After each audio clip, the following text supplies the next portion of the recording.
So I welcome all the participants to this workshop, which is called Mehrsprachige Täterarbeit. I will translate it. It's about a program that we are making at the Wiener Männerberatung. That's the men's counseling center in Vienna, which is a qualification program for experts, for counselors, for working with male perpetrators in multilanguage setting, in a setting of multilinguality. And the program is called, for Jan, this is easy, Mehrsprachige Täterarbeit, also for Antonia, and for Mahmoud, I think also. If I would try to translate it, it's something how multilingual work with perpetrators, something like this, more or less translated. And this is an expert qualification, can spell it, an expert qualification program for multilingual work with perpetrators. What a title. I want to give you a short overview, and I'm sure that in countries like in South Wales or in Italy or in Munich, there might be maybe a similar situation. In Austria, we have around, and it's even a little more than 20 police interventions a day concerning domestic violence. I don't know the law situation in South Wales or Italy or in Germany, but I think it's not that far away. So the women, mostly 95% of the victims are women who are calling the police, and the police can wegweisen, so they can tell the man not to come to the house anymore and to the flat anymore for like 2 weeks time, and then it can be made even longer for half a year or a year, and all this program. So this happens 20 times a day in Austria. And if you had also in Austria, we had a lot of femicides this year. I don't know if this was internationally recognized, but Austria had has a very high rate of femicides. And for this now, they were starting new centers where they offer counseling that is obligatory. So the men who have a police intervention have to go there for 6 hours to have counseling. And if they don't go, there's a punishment. The thing is that most of the professional counselors, like the psychologists, psychotherapists, social pedagogists, men workers, are German spoken, which is a lack of Fachkräfte, a lack of professionals. But not all of the perpetrators are German spoken. As you might imagine, it's not like just German spoken men are dangerous for the women and want to kill their partners or ex-partners. So we address with this program that we know that there are a lot of professionals who are working in the psychological field, in the psychotherapeutical field, in the field of male counseling. And we want to make a program to qualify especially those professionals for working with men that are perpetrators. And so the participants, our course is with 11 participants, and there are psychologists, psychotherapists, social pedagogists, life and social advisors, and all of them have the background in men's counseling. So do my colleagues. And at the beginning, when they will tell about the experiences, please, to my colleagues, be so kind and just give a short introduction about who you are. The META program, the qualification program, is a program with 80 hours of training. And we have also text work, literature work, which is accompanying this program. And the attitude we are having is that we work with perpetrators in a network setting.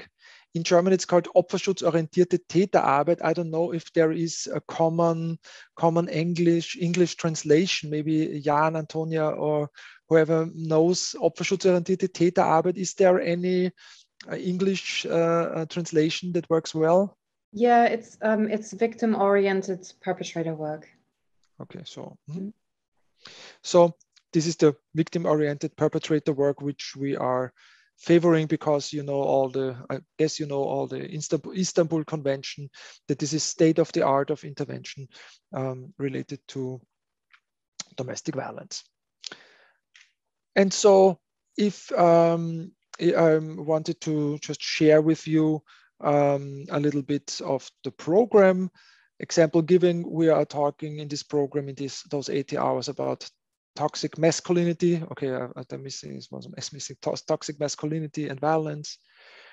The basics of a victim focused work with perpetrators, or victim orientated work with perpetrators. We talk a lot about risk assessment and how to do it with the different tools we have in Odara, and that kind of questionnaires we are having. We are qualifying the participants how to network with different institutions, because networking always sounds like, yeah, let's come together and this and that. But networking is really a tough issue, especially when there are conflicts and you have always to think about, what is my goal? What is der Auftrag, den ich habe? What is the Auftrag? Kann man nicht helfen? Auftrag? Was ist der Auftrag? Or the assignment, or the I can't come up with the word either. Jan? I don't have it yet. Auftrag? Yeah, you know, like what I'm here for, you know what I mean? So it's a different, maybe a different angle of view if you're coming from a female counseling center, or from a childcare center, or from a men's counseling center, or from the police point of view. And this what? Maybe you could translate it by mandate. Mandate. Yeah, with which mandate you are participating, and you have to be very sensible on this, so that the networking works well. Of course, we work with the participants. What are the approaches when women's shelter? What does women's shelter work do? What are childcare institutions are doing? Of course, also the aspects of law and the aspects of police interventions.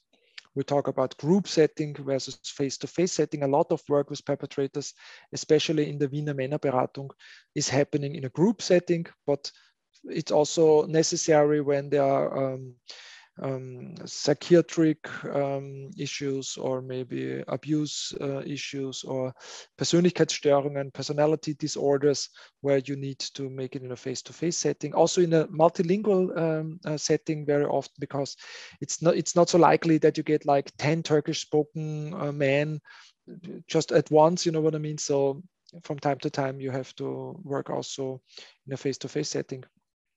And of course, the training program for perpetrators against violence is the whole framework with a lot of tools. So that's just a framework, so that you know where my colleagues are coming from. And now I want to give the word to Manfred, who will start. And Manfred, please be so kind, introduce yourself and tell us a little bit about the men you are working with, what experience you make with them concerning domestic violence. How do you find an approach? How maybe the language helps to connect, or what other ways you find to connect with them? And why do you think that a networking program might be helpful in this way, or not? I hope, of course, it's helpful. Thank you. I'm working at the Männerberatung in Vienna for a very long time. Much more than 10 years ago, I came here, and we have a lot of programs for men with violence problems. Especially in this fact, we're talking about domestic violence, but we have also groups for pedophile people, or for men which take violence in the public situation. For the domestic situation, I meet very often men which doesn't have a concrete definition what is violence, what includes violence, because they say, I'm not a violent people. I don't understand why the police think I have to go here, because I'm not violent. And so we tactily tried to ask of the situations what he do, in which situation the wife gets afraid, and we find out that they are absolute nothing feeling about the women feelings, because they say, if I don't hit her, I'm a good man. But it's also about crying about if he don't give here any money for keeping the household, or she can go out. A lot of people thinking that the wife in the old rules, they don't accept the new rules in the family, and they only thinking about he goes work and the wife is at home and have no own opinion of this, and they try to keep her short, to keep her in her flat and don't go out, and they have no thinking about it.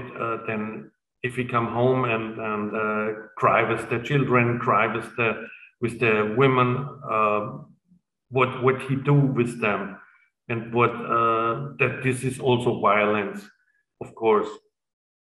And the first steps are very basically by us, and we try to do in the second time a first test in it's called the SARA. I don't know if you know it outside the Middle European. I think that the Germans also use it. It's a first test to show him what is the basics of his doing, and what is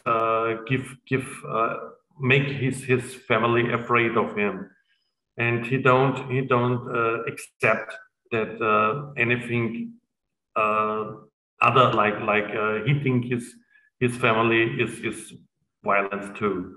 This is the basically work from us, and otherwise it's very important to talk in the mother language, because the little difference please, Manfred, please, maybe you can share in which language you are working. You're working in German language and also in Hungarian German, language. In Hungarian. Okay. I'm sorry. There are a lot of people from Eastern Europe here in Austria, and their knowledge of the German language is not too good. It's good for any things in their whole day, to buy some clothes or some food. But if it goes a little bit deeper, there is the ending of the knowledge of the German language, and it's very good to talk to them with their own mother language, and so you can put on the difference of the feelings, the difference of the acts they do, the difference of all habitants they have at home. And it's much more easy to talk to them in the mother language, like in a foreign language, and he don't feel the difference of that what he do. In sometimes there is also close some, not only the rules of men and women, but it's some culture difference, because they think otherwise in their life they have about 100 of years in this kind of way, and why should they change? Of course, in Hungary or in Romania or in Slovakia or in Western Ukraine, this is the countries where Hungarian spoken in partly, and they have much more this European way of life these days. like in the past, where in the past it's unbelievable. For example, in Hungary, a divorced man, if he lost his flat, he has the right to go back to his divorced wife, and she have to give him some place to sleep. It's unbelievable in this time, but this kind of law was still 10 years, I think about 10 years. It's cancelled. But it's, for me, it was unbelievable that he's waiting. Okay, I have now problems, and I go back to the wife, and she has to care of me. For Western Europe, it's unbelievable. And some of these men bring this experience, bring this history to our country, and I think they can following up this kind of way, but it doesn't work. They have no helping institutions, not so much like we have for women. They are wondering, the women goes away, and why I can't talk with her, and she doesn't cook for me where she is with the children. It's for them, it's unbelievable that she is in a women's house, and she's Bissuti there, because he doesn't know about this. Maybe in Budapest we have now some of them, but in the countryside there is no chance for the women to go away, especially if they have parents or some sisters and brothers that they will help. There are no institutional way. This is the problem in these countries. Manfred, it's 2 minutes. It's 2 minutes yes. left. Okay. Minutes left. Time for sorry. you. Sorry for interrupting. Yeah. So we try to bring our meanings, our sentence in their life, and keep we try to explain them our way of life and our understanding in the life in the family and between men and women. And yeah, in this kind of way, we try to make this in 2 times. It's a very short time we have, and in the next they should step up in the clearing phase. If we get what you said, Romeo, we get an order from him. An order, it means that he say, yes, I have a problem with violence. Yes, I will work with it. If he say, oh, I have no problem with the violence. For me, it's no problem. For me, it's normal. So we can't work with him because what we talk with him. That's the problem. If we don't accept this, we have no chance to work with him. So I think I have a time. I think it's 10 minutes. Okay. Perfectly, dear Manfred. Thank you for your perfect time management. As I said, we want to discuss both of the first inputs, first from Manfred and the second from Obada together. So, dear Obada, now it's your place, Obada Chaban, and please introduce yourself, and maybe you can also tell a little bit in which languages you are counseling. Maybe this is helpful, or with which target group you are working. Okay. Thank you, Romeo. Welcome all of us, all of you. First of all, let me tell you shortly about my experience background that are related to this topic. I studied psychology and get my bachelor and master degree from Lebanon University. I'm from Syria and I live in Austria from 5 or 6 years. I have received professional training about cognitive and behavior therapy and family therapy. I work in Syria and Lebanon, on Jordan, and here with refugees, with Iraqi refugees in Syria during the Iraqi war, and with Syrians refugees in Syria and Palestinians refugees. And I deal with a lot of, the most popular and important topic was domestic violence. Now I will talk about importance of MITA project for me as a counselor, and also for refugees in Austria society. Of course, I will talk about Arab refugees because my mother tongue is Arabic, and I deal with Arab refugees here. Actually, working with cases of perpetrators of domestic violence in our Arab community is completely different from that we work here in European community or in Australian community. To explain that, let me tell you some challenges which I faced when I was working in my country in domestic violence issues with woman as a victim and with a man as a perpetrator. Sorry. When I worked with a woman as a victim, there's 4 challenges I faced. The first one is financial result. Wives in our country are not financially independent. That means when the wife divorced, she will suffer from economic pressure and sometimes from poverty. The second one is lost shelter. Many wives, if they leave the marital home, they become homeless. The third challenge is the weakness of enforcement of laws. In my country, there are laws against domestic violence and violence against women, but these laws are written only and not enforced. In fact, victims women often will not get legal care.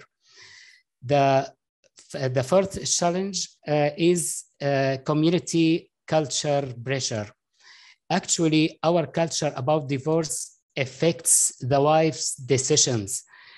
Divorced women often suffer for bullying and social rejection. Many families find that divorce is social disgrace. The mother and the father on the abused wife ask their daughter to stay with her husband even when there is violence toward her, so as not to cause her family shame. On the other side, when I worked with violent men as perpetrators, I found that most of them have a problem with the concept of violence. They do not consider violence practice as a violence, but as a way of leading their families. That is their right to do.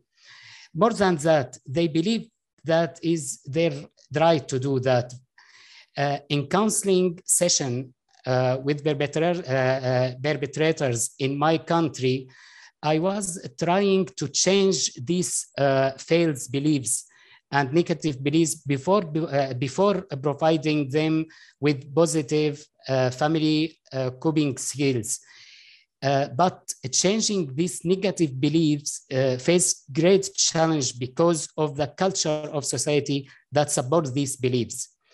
Because of all those challenges I talk about, I felt like I was working alone without any help or support from the multi-bodies response of solving the problem of violence I talk about when I was in my community. Here in Austria community and with MITA project, the situation is completely different. Now I can mention how much is important and great to network between the various bodies and institutions that are related on the problem of domestic violence to reach integrated solution. I find it great for me as a counselor.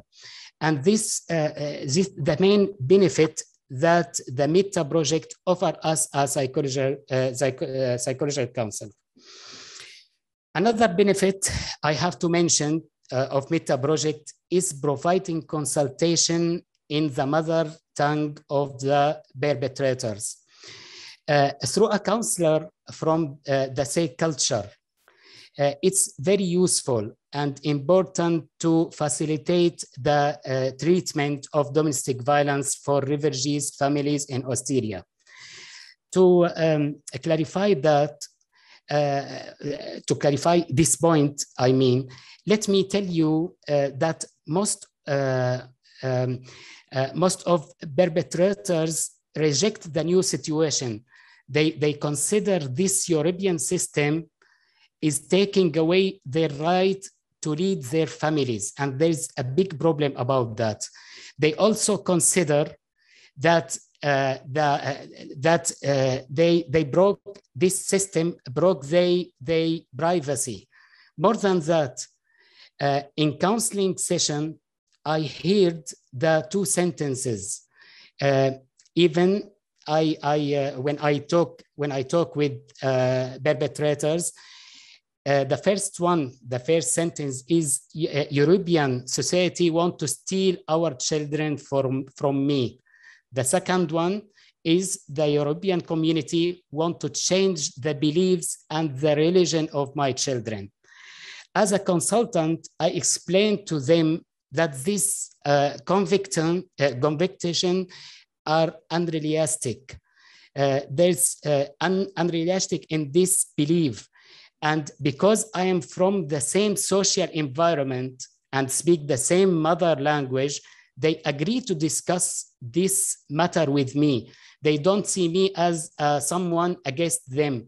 I'm not a stranger, and I have power to do something not good for them. I mean, that would be more acceptable for them. This is very important for the process to move forward in a positive manner. The last benefit, just give me 1 second. It's 2 minutes time. Sorry to interrupt. The last benefit I want to speak. Okay. The last benefit I would like to mention that I found that is very important for psychological counselor who works with cases of domestic violence, have a power from the system to compel the perpetrator to attend the psychological counseling program as a part of solving the problem, because perpetrators are usually not convinced of the useful of psychological counseling program. So they don't ask for this kind of help on their own. They are not obligated to attend session unless they have to do that. That's what I want to say. I would like to thank Project META for training us and for facilitate this process. I would also thank you for allowing me to present my experience in META project, and thank you for the listening. Thank you very much, Obada. Thank you very much also to Manfred. So we thought maybe we stop here with the first two inputs and open up for the discussion. I have two questions that came up to my mind. Maybe I put them both, one for Manfred and one for Obada, and then we can go on with the discussion and you can put your questions. The first question I had for Manfred, you mentioned that the legal situation, it was also, Obada, you said something very similar, that the legal situation is different, like in Hungary or Eastern Europe, than it is in Austria. And for some of the perpetrators, it's surprising how the rules are here and how the law situation is. And sometimes I see it as like, it's a pro and a con, you know what I mean? the con is, of course, they can say, you are crazy here in Austria, you're crazy Europeans, I don't like the system, get rid of me. But the pro sometimes is that they say, okay, if I want to stay here, I have to adapt. Yeah. And sometimes it's a pro and con. I just wanted to ask you, Manfred, how you see this double phase situation somehow. And Obada, what I wanted to ask you is, it was very interesting that you mentioned that the benefit is also that as a counselor, that the support of the system is important, because it was very touching, as you said, you felt like somehow lonely in Syria working on this field, and you had no support from the institutions or law enforcement. And what do you think can be in this field? Which role can play the victim-orientated work, the networking for the counselors, so that they get the support? What role might here play the networking? This would be the question I would like to ask you about. But maybe first with Manfred, this was my first question. Yes, thank you. Often that doesn't say we are crazy, but it's more harder. They say we are a wife-dominated country, because the poor man has no rights. This is I hear every week. They come here in Hungary is very close to us. It's a neighbor country. They came here and say, you Austrians, you have no strong man. Only the wife say where we have to go. And I say, no. If you look at your country, the wife has nothing to say. Here she can say a little bit, not all, but we're in a good way, and it's for security for the wife and for the children too. Don't forget the children. In Hungary, if there is any problem in the family, they have not a lot. I don't know the actual situation, but I'm sure it's not so close like here. They have no way to go out, and very often the children came in the institution, not with the mother, and have to grow up alone. And this is not a very good kind of way. And I still tell the man, like you mentioned, Romeo, that if you want to live here, okay, you have to accept our system, and you have to accept that there is women with own rights, and with also not only own rights, there's similar rights like you have. It's not that you haven't any rights, but the women have rights here at home. They haven't any rights. They can go away. It's unclearly where they can go. They have no institutional help like here.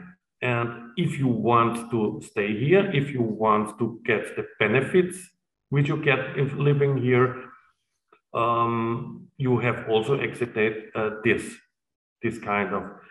And the benefits if you look at Hungary and here, the benefits are much more richer here, because they have not similar help for children. They have no family payment for like we have. They have no if they lost their work, they get two months from the state some money, and then it's over. Here not. And if you like to join this country, you have to accept all of them, and it contains the rights of the women and the security for women.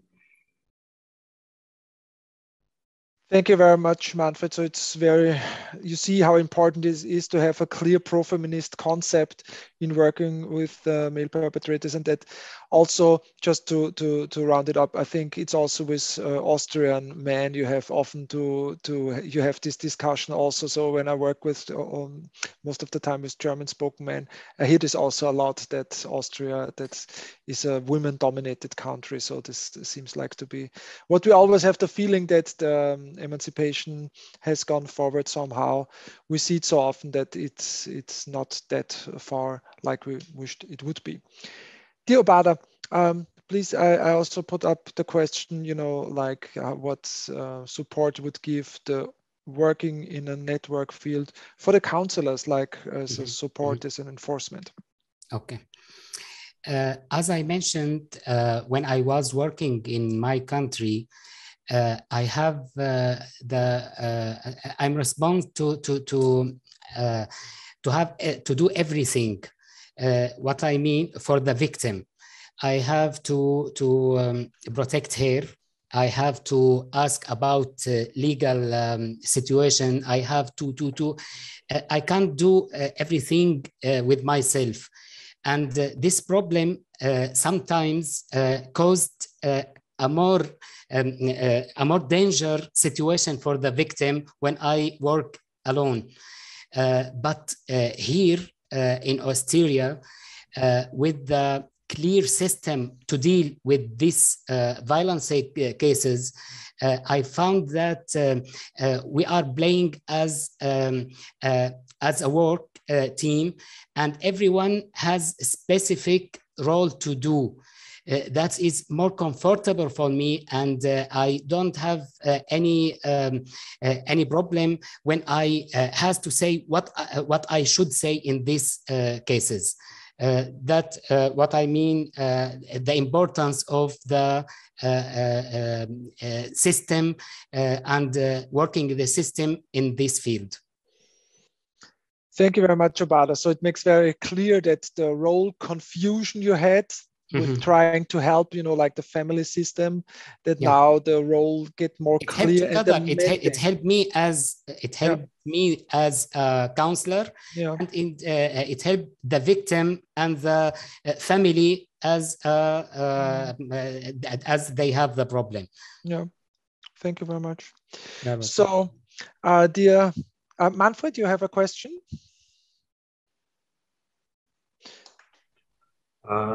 I want to talk about very shortly another kind of happening in Hungary. It's the rule of the police. It's very different, like here. I heard it from real cases. It's real cases, and I saw that woman. It was very, very bad. She was the whole body is in blue color from the hitting of her man, and she called the police, and the police asked, "Are you bloody?" "No." "Are you have any wounded bloody?" "No." "So please call back if you are bloody." And this is a real case. It's unbelievable, and the meaning of and the understanding of the police is very different. Like here, this I want. I have a question from Alessandra. She was asking in the chat that you are interested in knowing something more about the 6 hours of compulsory counseling. Is this not a bit dangerous, as it is a very short time and it could be used in a manipulative way? Thank you very much, Alessandra, for this question. In my presentation, I brought up that there is this counseling where the men are obliged to go there. It's not the Männerberatung who is doing this, so it's not our institution who is offering this. There is a special institution which is called Neustart. They do it in Vienna, and I think 5 of the districts of Austria, and in the other districts someone else, but most of them, this institution does it. And they have a clear concept of what they can offer and what they can do in these 6 hours and what they can't. So to reduce a little bit of the danger, I don't know the concept in detail, but they are very aware that you just can filter out. It's what at least my point of view was, as much as I heard from them, because it started like now in September. I think they just can make like a danger prognosis, you know, like a risk assessment center somehow to filter out the most dangerous. If they work with the SARA and the ODARA questionnaires, and if someone is in the highest 20%, immediately there is a conference with the police, the women's shelter, that kind of stuff, to filter out the high risk men. I think this is part of the concept, which is very important. But Neustadt, the institution, made very clear, after those 6 hours, we don't have the possibility to work with them for a longer time. And so we are working with the ministries so that they give money that you can work afterwards with the men. And it's an open question already. As my personal point of view, I would say it's even this just 6 hours given, it's a step forward. Why? Because before this, when the police came and said to the man, you have to leave your flat, he got a paper, and on this paper was written, yes, you can go here and there for sleeping, and you also can go to a men's counseling center. You find the telephone numbers here, you know, and no one called up. And so it's so important, you know, in this short time after something happened, the men are still under a shock. They are like, oh, I have to go away. This is not my private thing. This is society is involved. And we have to use this window of opportunity, because like in 2 weeks or 3 weeks later, all the reactants, you know, all this kind of reaction might come up that she is putting me somewhere, my wife is crazy, and all this kind of stuff. So the idea is to use this window of opportunity, and that's what I think is a step forward. That is obligatory, and that it's quite in a short time after the police had made an intervention. Alessandra, you raised your hand. Oh, Alessandra, yeah, I just wanted a clarification. So this provision of the 6 hours is when the police makes an intervention at the home, in all those cases? Yes, okay. Yes. Mm-hmm. And you consider it a step forward? Yes, because it's obligatory. And if it's not obligatory, we don't have any contact to the men, and we can't filter out those very dangerous men. And that's what the women's shelters always have said.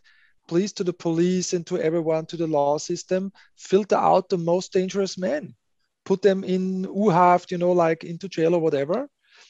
But if they don't go anywhere, we don't know what's happening. So I think this is a step forward for the safety of the women. But it's just the first step. We have to see what is necessary after this. Can I say there is more difficulty in Vienna? We have about, I think, 7,000 interventions in Austria per year. This will be this 20 per day. And of these 7,000, 4,000 are in Vienna. Of course, Vienna is the greatest city in Austria, but 4,000 in Vienna for one institution, that means 24,000 hours per year. It's enormously, but I think it's not optimally, but it's the first step. And the most important thing, we have the chance to make contact with them, I think.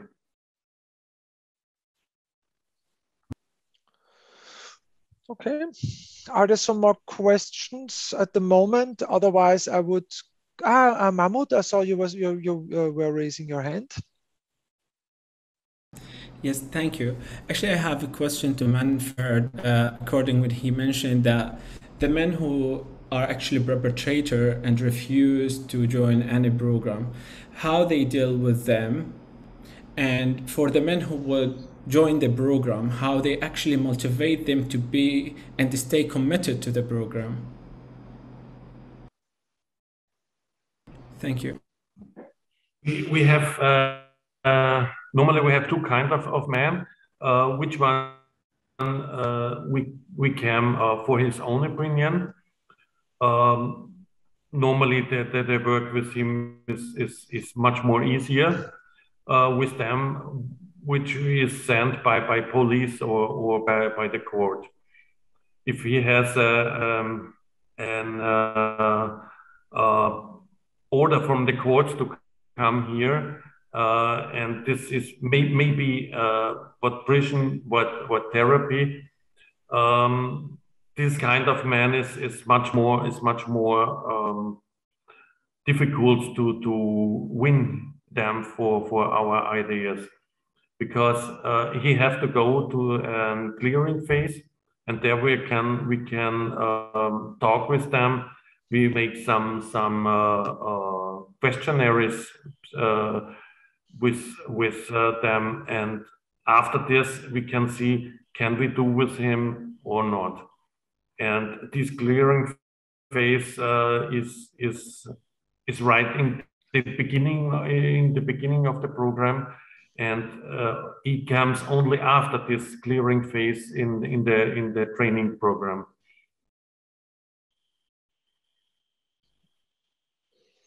Obada, and I have to look a little bit on my role as a timekeeper. So maybe just a short comment, maybe, and then I would like to continue with Faraz and Guy. Yeah, a short comment about the question of Mahmoud.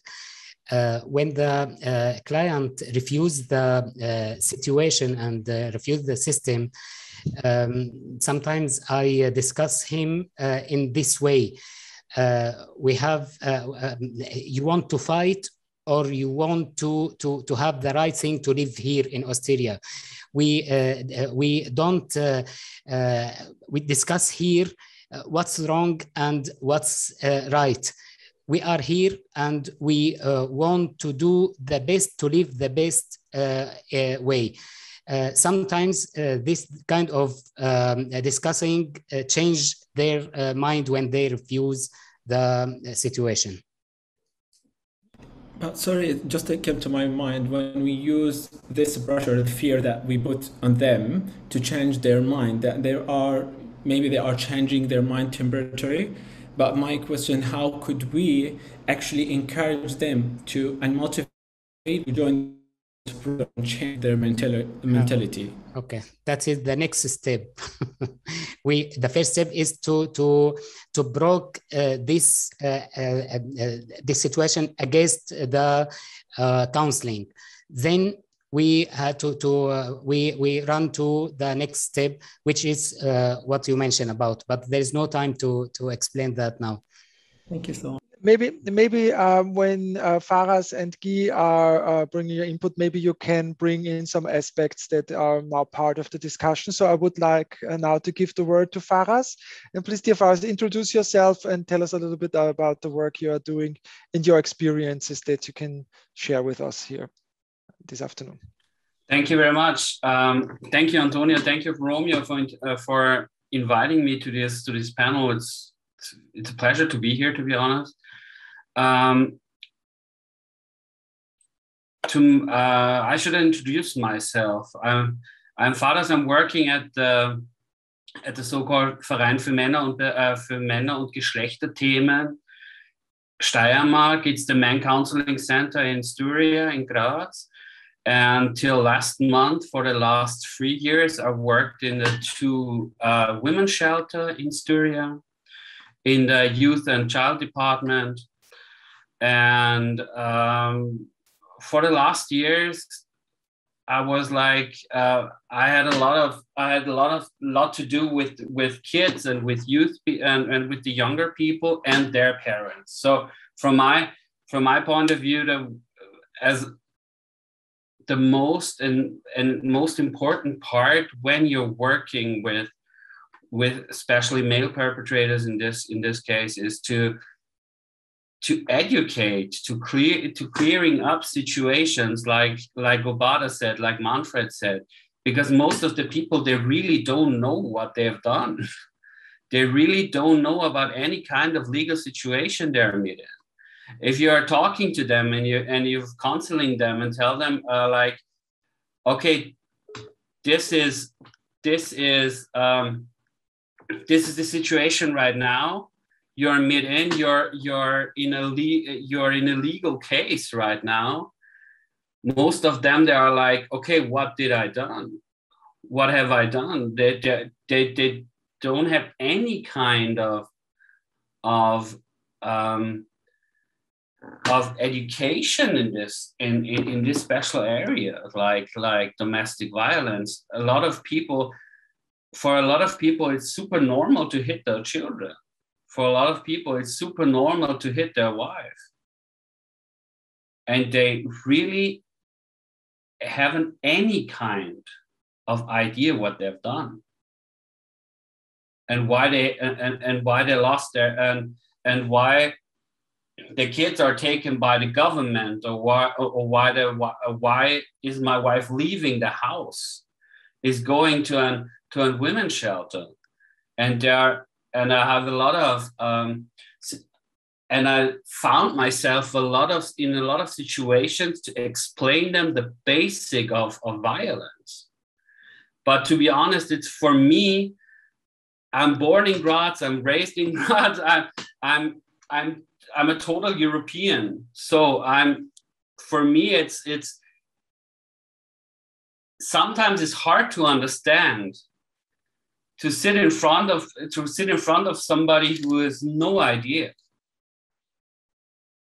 And dear Faust, please tell us in which language you are working, because this might be important. Okay, I'm working in German, I'm working in English, and I'm working in Farsi. And I'm a very pro-feminist, victim-orientated man, like every time. and the victim-orientated perpetrator work is the basic of my work, and it's my passion, and it's and I'm super happy that it's state of the art, so I don't have to work other ways. So it's kind of making a lot of things easier for me. Most of the time, when I see myself in a counseling situation with fathers, with uncles, with I don't know, men. They come into my office and they see someone, okay, black hair, black beard, black eyes, something's off. He's not working like the old social worker I had over there. Yeah, he's not looking like them. He's not looking like him. What's going on? And when they find out that I'm speaking Farsi, for example, and this special person over there is from, or coming into my office is from Iran or is from Afghanistan, I see myself in a kind of an alliancing situation, or I'm conflicted, to be honest. I'm conflicted in that kind of situation because in that moment, when somebody sees me or somebody's trying to push me into an alliancing, and I have to keep my boundaries very, very hard and try to protect my boundaries, and as my mandate to myself and the mandate to the justice or to the law system, and I have a mandate, but to my client as well. So it's a kind of a funny situation over there, but it's okay. And this is something everybody of us is.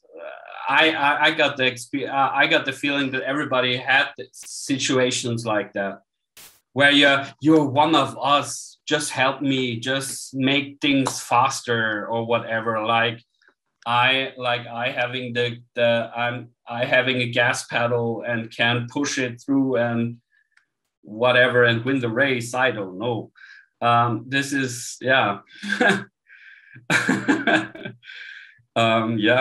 And then I'm seeing myself, in a clearing up situation. What are my boundaries? What is my space? What is your space? What is where are the points we can meet each other? Where are the meeting points? In what for a kind of a situation we are right here? We are not friends. We are not buddies sitting together and having a tea together, whatever. Yeah, it's like I'm still in my professional role, and this professional role is trying to get kind of violated. You know what I mean? It's like I see myself conflicted to get my boundaries violated sometimes. If you're in a situation like when I'm consulting someone in Farsi, and it's like, okay, he knows you're talking from the heart, he's talking from the heart, and this is like a bounding moment, you know. And sometimes this is not that easy, but it's okay, it's good, and I really love what I do. Sorry, Faraz, it's 2 minutes time, and maybe you can bring in the question that was, or the topic that was from the discussion, how to motivate the man to stay with you. Thank you. The most important thing to motivate people is to be as authentic as you are, to be as honest as you are, and to be clear that it's a good thing to come to the consultations. It's not we are here to help you as much as it's possible for us. And we are not your enemies. And this is something I had a feeling of when I'm working with people who are not born in Austria and come from abroad, that when they come to consultation, where they come in psychotherapy or whatever, they have a sense of feeling that this is my enemy. This somebody wants something bad for me. And when you're clearing things up like this, from my point of view, this is a point to connect and to reconnect if you lost your client in that moment. And then you can build bridges to other institutes when necessary, or when it's out of your duty or whatever. So, but making clear that you're working with this person and not against this person, and being here as a professional who is working for them and not against them. Yeah. I think that's the most important part. Thank you very much, Faraz. Thank you very much. I saw the question from Darren. Please, we will discuss this at the end after Guy had the time. Thank you, Darren. Thank you, Faraz. So, dear Guy, now it's your part. So please introduce yourself and tell us a little bit about yourself, and maybe also with the target groups you're working with. Guy, you have to put on your microphone. Sorry.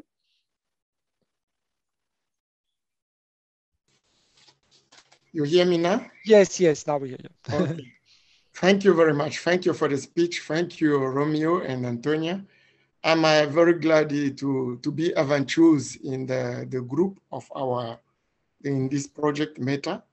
My name is Guy. I'm from Congo in Central Africa, and I'm here since 1988. I'm almost 32 years or 33 years here in Austria. So I play the role of a senior brother. So in this way, now for the moment, I don't have job. I'm workless, and I was very happy to meet Romeo so that I can participate in this course. What I see it very rich and very, very important now. And I try to talk about my own experience, what I face in my work as a social worker and as a senior brother in my society. And I've tried to make it in a small, short speech. Maybe I will try not to reach 10 minutes so that we can have time for questions. And I have like my point of view and my way to work with people, and what I see the most important for human in what is common for all human beings, not only Africans. I work with them, unless they will say this man get brainwashed. When you are working for Black people, especially for Africans, South Africa, you have to be in the medium, you know, in the middle, for not to show that you are better, don't also that you are more clever than them. That is very, very important. Yeah. So, an end to domestic violence. How? The prevention of violence in the home and how to reduce family violence involve major structural changes for both the society and the family. So violence against women is a global problem. It's not only one part of the world when I'm talking with my people. In many cultures, women are viewed and treated as inferior and as second-class citizens. I joined my friend Obada, talk a little bit about this kind of problems. So prejudice against women are deep-rooted. It's very strong, you know. Gender-based violence in all these forms is an ongoing problem, even in the so-called developed world or country, you know. So one man said, violence against women is a global in reach and takes place in all societies and cultures. It affects women no matter what they are, ethnicity, social origin, birth, or other status may be. You know, this is a common situation. You know, violence against women is a taboo issue. So invisible in society and shameful fact of life.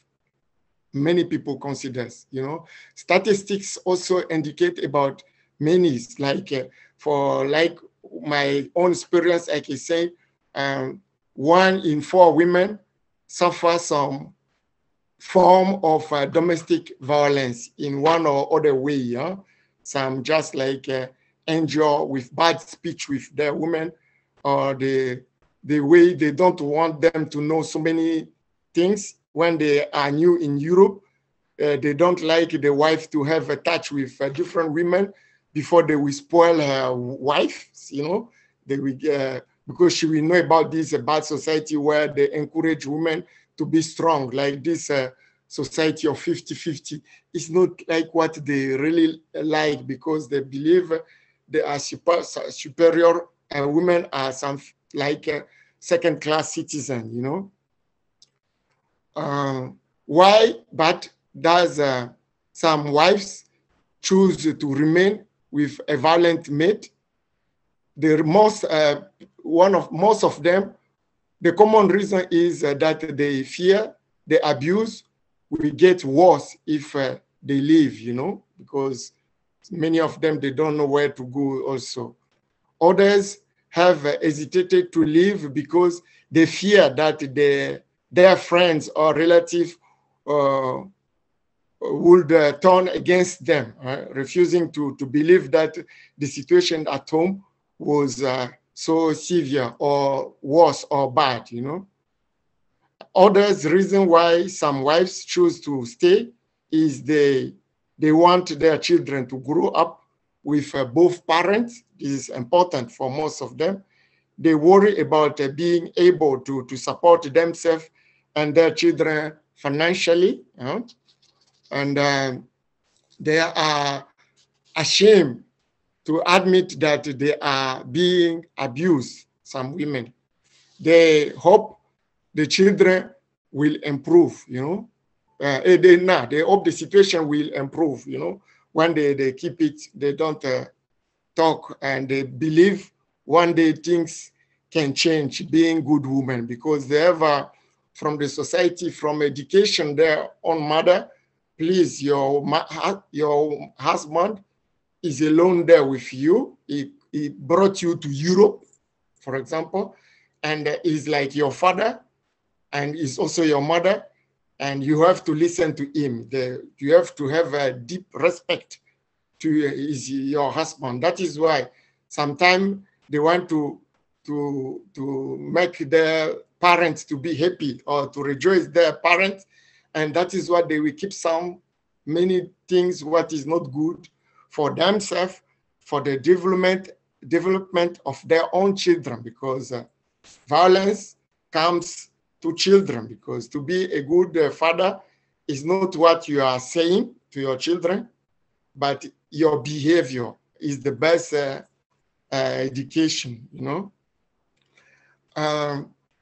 What is a sign? Some people, you know, you talk with them, they say, some perpetrators, they say, yeah, my friend, my friend used to say, yeah, my former friend, for example, actually encouraged my violent ways. They felt I was right to beat a woman to keep her under control. Someone will tell you something like that, huh? But something is good there. He said, when you are talking with him, he said, my former friends, you know, that means he knows what this behavior was not good. And I was still doing it because my society was not fine to recognize bad associations, spoiled usefully habit. When he say to you like that, that means he needs help, you know, is a sign, Guy, sorry to interrupt, it's 2 minutes times left. Okay, thank you. Helpfully principle for husbands. African or black, most of them, they work with proverbs. It's just you listen much to them to hear when they are talking. Some also they are helping you in talking in proverbs. One, for example, treat your, what I used to say them, for example, coming from themselves, treat your wife with honor and respect. This is my way to console them as a volunteer counselor. Love your wife as your own body.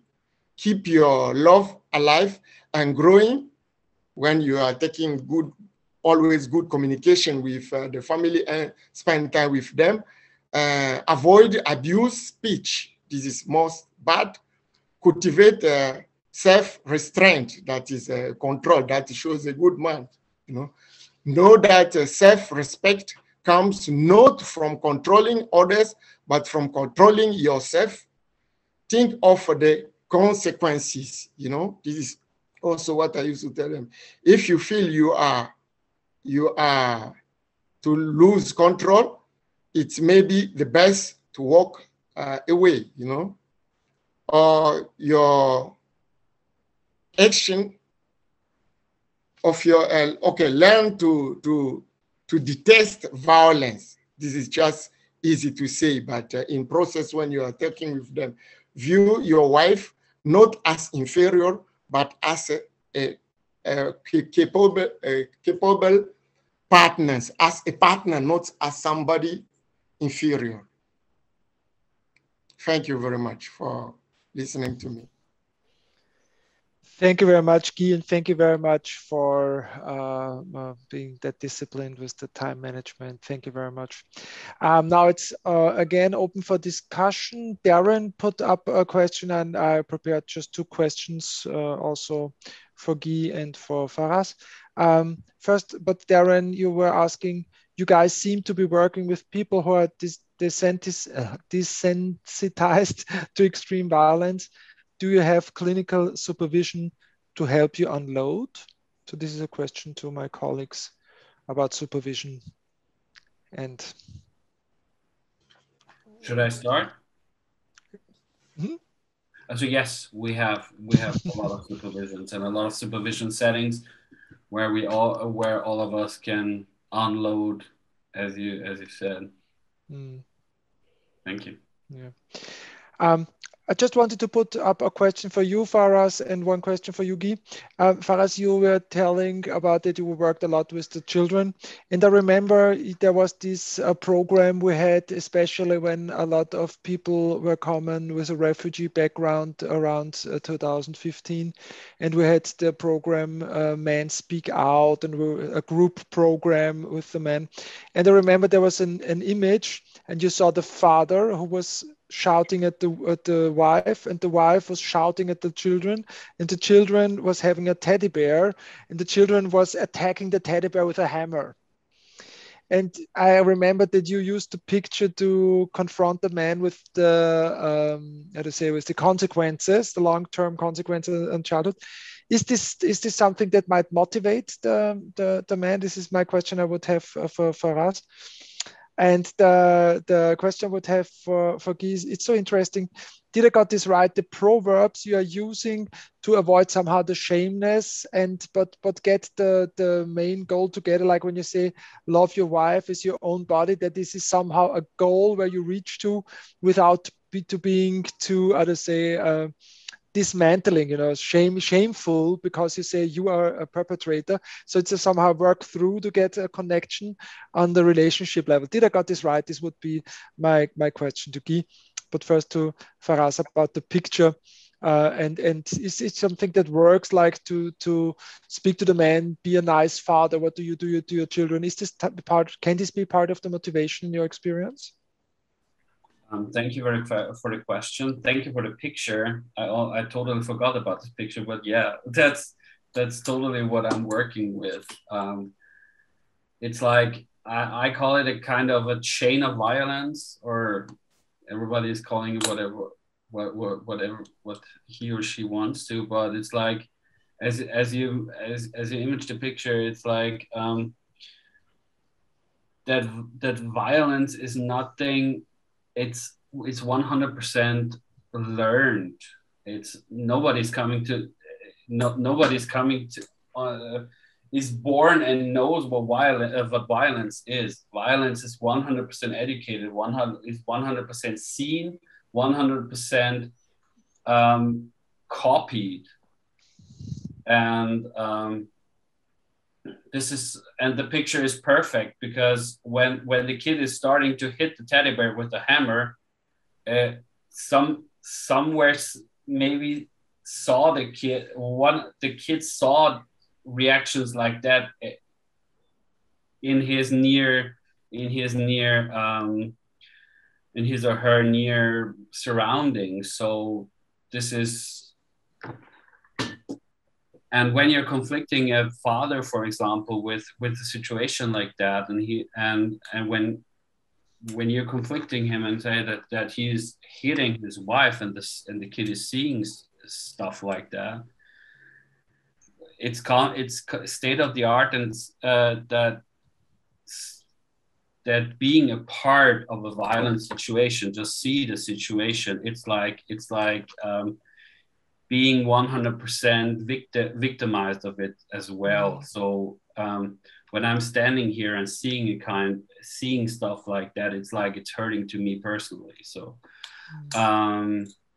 yeah, and in conflicting parents or with situations like that, or fathers with situations like the first reaction is shame.